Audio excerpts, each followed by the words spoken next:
नमस्कार, आप देख रहे हो जनस्वर पर आपके साथ में आंचल श्रीवास्तव। आज उत्तर प्रदेश विधानसभा से एक बड़ी खबर सामने आई है।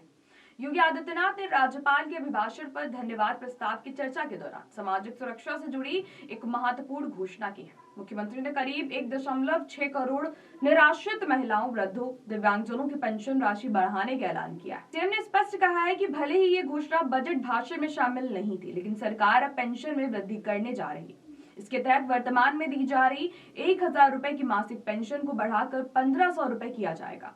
ये फैसला भारतीय जनता पार्टी के संकल्प पत्र के किए गए वादे के अनुरूप बताया जा रहा है। मुख्यमंत्री ने कहा है कि सरकार की प्राथमिकता समाज के सबसे कमजोर वर्गों को सम्मान और आर्थिक सुरक्षा देना है। सदन में अपने संबोधन के दौरान मुख्यमंत्री ने पूर्ववर्ती सरकारों की योजनाओं पर भी सवाल उठाए।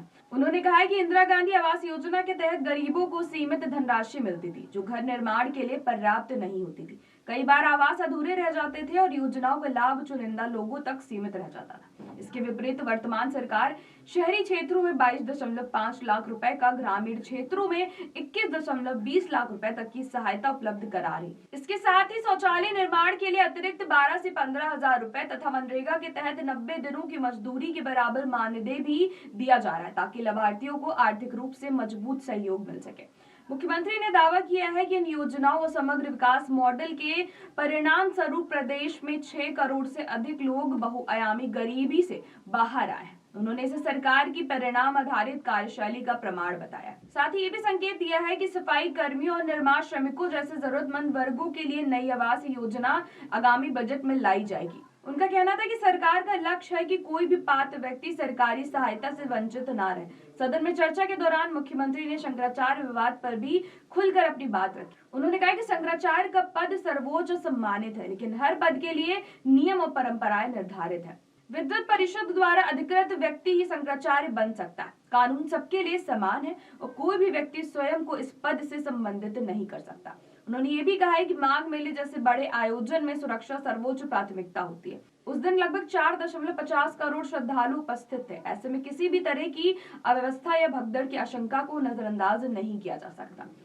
मुख्यमंत्री ने विपक्ष, विशेषकर समाजवादी पार्टी पर तीखा हमला बोला है। उन्होंने कहा है कि यदि संबंधित व्यक्ति को शंकराचार्य माना जा रहा है, तो वाराणसी पर उन पर लाठीचार्ज और एफआईआर क्यों दर्ज की गई थी। उन्होंने आरोप लगाया है कि विपक्ष जनता को गुमराह करने की कोशिश कर रहा है। साथ ही ये भी कहा है कि राम मंदिर, काशी विश्वनाथ धाम और मथुरा वृंदावन के विकास कार्यों का विरोध किया गया है। कांवड़ यात्रा और अयोध्या की 84 कोस परिक्रमा पर भी रोक लगाने जैसे निर्णयों का उल्लेख किया गया है। मुख्यमंत्री ने कहा है कि सनातन आस्था को कभी कैद नहीं किया जा सकता। प्रदेश के विकास मॉडल में आस्था और विकास दोनों को समान महत्व दिया जा रहा है। दीपोत्सव और रंगोत्सव जैसे आयोजनों से न केवल सांस्कृतिक गौरव बढ़ा है, बल्कि प्रदेश की अर्थव्यवस्था को भी गति मिली है। उनका कहना है कि आस्था को सम्मान देने से प्रदेश की जीडीपी में भी सकारात्मक प्रभाव पड़ रहा है।